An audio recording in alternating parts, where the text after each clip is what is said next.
Today is the follow-up for my CT scan. We just got to the ranch and the lid's off the B-box. I'm a little worried about it, a lot worried about it. Well, your mom called. She's like, did anyone take Chris to his appointment? And I'm like,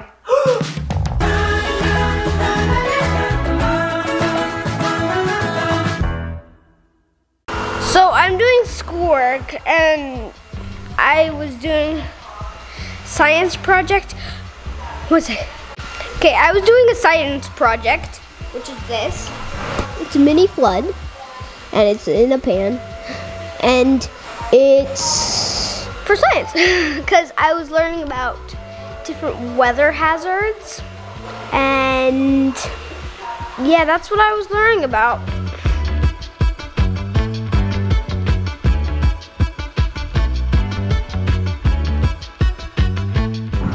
Why is it again that we're headed away from the sun and into the snow? Did you have a doctor's appointment? I know, it's all my fault. At least we're not staying in the cold. It's true. It's like a quick At day least the trip. cold doesn't stick around anyway. It's good to have it every once in a while. We need the moisture too. We need the rain, we need the snow, and all of that. Yeah, that's true. Today is the follow-up for my CT scan, and I don't know, Johnny's asking how I feel about it. I don't know how I feel about it. I've been kind of like just avoiding feeling about it until I talk to the doctor, like there's nothing there, there is something there. What do you feel like his answer's, what do you think he's gonna say? I feel like there's something there because of all of like the weird symptom things that I've been having lately. And then also, if there's nothing there, why am I having all these weird symptom things? So I guess that's why I've been like avoiding feeling about it, because the what if and then the... So what if cancer is back? Then what? Then our whole life changes. It's already changed. I know, but the things that we have planned for the next couple of months changes, and That's true. so I don't know. It can be scary. It's totally scary. Been through this before. It wasn't fun. Yeah. And we're just crossing our fingers that there's nothing there in terms of cancer. But then again, what's the reason why you're having issues is the question, right? Yeah. I guess we'll soon find out here in the next 2 hours. We talked about having lunch before, and we ended up stopping and getting stuff at the gas station instead. Talked about stopping and eating. We didn't have enough time, so we are actually 15 minutes early to Sarah's appointment. That's kind of nice and not typical of us. Okay, here's something crazy. Part of our very first video ever on YouTube was filmed right here in this spot. Actually, right there in that spot. Seriously. Right in this doctor's office. Yeah, in this doctor's office, but I'm saying like right in this spot. I remember filming part of it right here in this very spot. That's crazy. Okay, here we are. Sarah's last treatment forever to get rid of her, actually not to get rid of her, to keep her tumor from coming back. And so we're going here to the Central Utah Clinic. Are you ready? Ready. I'm ready too.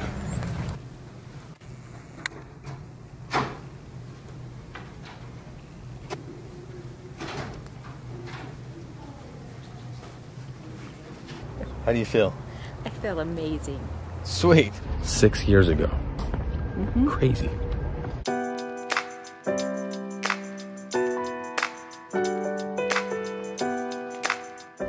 Okay, so the tumor, show me where the tumor is here. It's right here. That was the original tumor. This is the way, on the left side, here's the way that muscle should look. Okay. And here is the tumor right here, inside that right-sided muscle. Wow.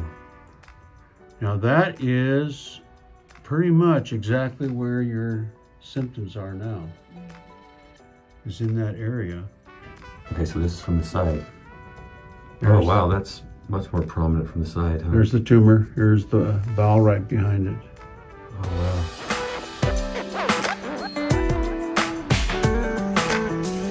We just got out of the doctor's office, and it was a different doctor than I usually see. And this doctor was so great. He wanted to look into everything. He was showing us old scans. He was comparing now to the past, and really wanting to like dig in and figure out why I'm having these symptoms. Yeah, after finding that there's no tumor showing on there, at least the scans that they just had, he was like, yes, that's important, but you're having symptoms and we need to figure out what that is. And so he wasn't just like, okay, well, you don't have a tumor there, which means you don't have cancer. He was like, yes, that's all great. It's exciting stuff, but you still have symptoms and we need to address that. And so he just looked into everything and is going to continue to look into everything. The great news, there's no tumor there. The desmoid tumor that Sarah had is not growing back. There's something there. So he said it could be scar tissue, and that's probably what it's looking like, but he wants to make sure. So, long story short, another scan is going to be set up. It's going to be an RMI this time. MRI. It's going to be not those food things. MRE. This is what that is. So she has to do an MRI now, and then find out what that is going on in there. It's a much more detailed scan, apparently. So anyway, exciting news, but also still baffling, trying to figure out what that is. And again, it's just like so nostalgic to be here 6 years later after Sarah's surgery and all this had happened. And it seems like yesterday almost that we were here. And it seems like yesterday, and it also seems like a lifetime ago. It's like it is a different lifetime. Like we were doing changed everything in our life. Yeah. That cancer literally changed our future. It changed our outlook. It changed our attitudes. It changed everything.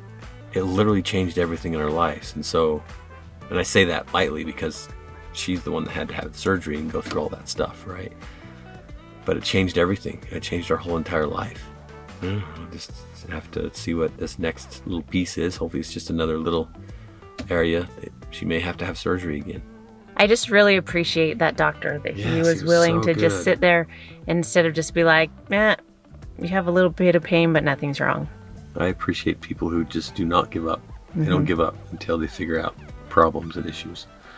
He is definitely he's definitely really good at what he does. Yeah. Oh my goodness.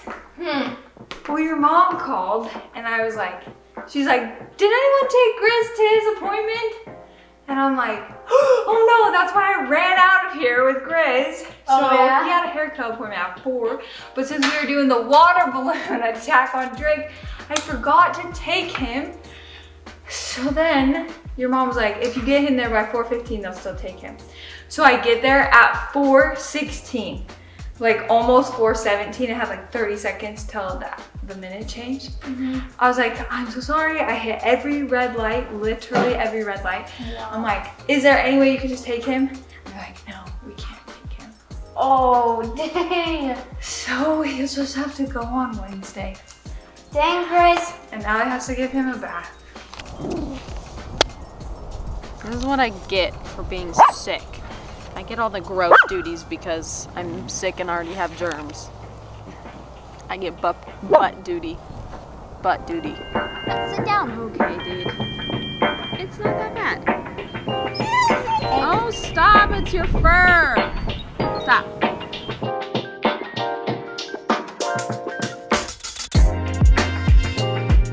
We just got to the ranch and it has been, here we go, it's been cold and windy and the lid's off the bee box. Are the bees still alive? Yeah, they're covered around the queen. They're huddled around the queen. So I probably need to come back tomorrow, but I need to get rid of this. I would just let them warm up a little bit. Put the lid on and let it warm up. Poor little bees. Yeah, that's not good. No? Something's been out here eating them too, huh? It looks like it. Okay, we need to go get something heavy and put on there. Bricks. Go get some bricks. Okay.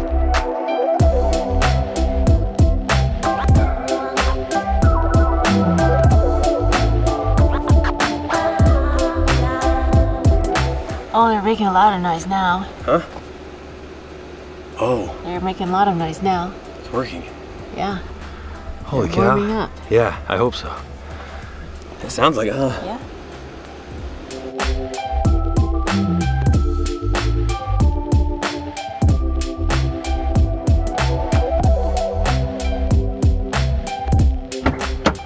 Yep, I hear wings flapping in there now.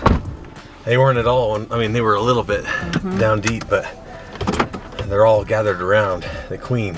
And she is very important because she, within the next few days, needs to start laying more eggs. And the only way that she can do that is if they can get to work, and they can't get to work with freezing coats.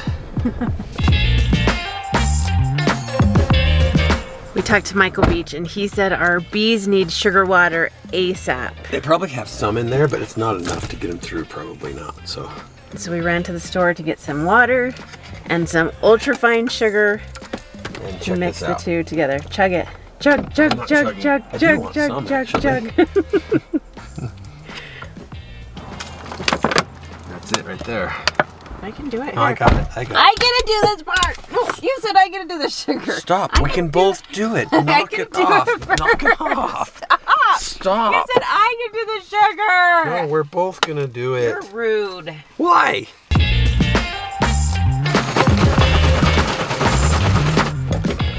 See you getting your turn. Yeah. You should have just done it then.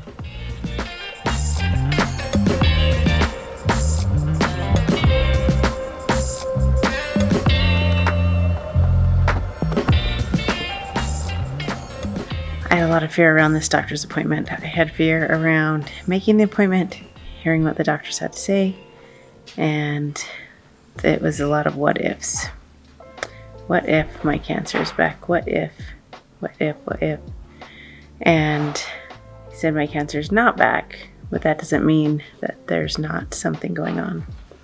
And it was so great that the doctor was willing to take the time and to look into it and look at my old scans and like do different things like checking for hernias and listening to what I had to say about where the pain was and what symptoms I'm having. And you know, instead of looking at the scan and being like, nothing's there, it looks great, see you later, see you in 2 years.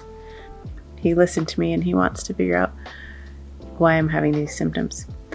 And so all of the fears of what if ended up being good and something to move forward with.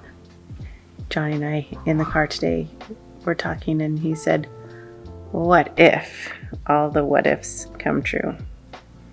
And I said, well, then our lives will change forever. And I was thinking about it because our lives did change forever when I found out that I had cancer.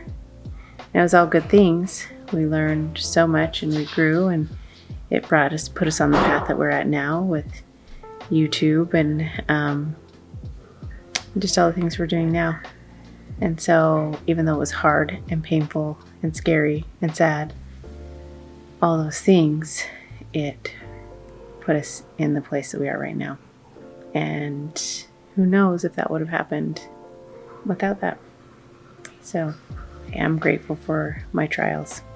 I'm grateful for the things that I learned from them and that I'm able to grow and become stronger. And yeah, I'm grateful that I can share them with you and with Johnny and with my kids and my family. And I'm grateful for the opportunity to have these memories to look back on and say, you know, that was hard and I made it through. And so that's the most important thing to remember, that things are hard and you have the strength to make it through. I love you. You are worth it. Bye, guys.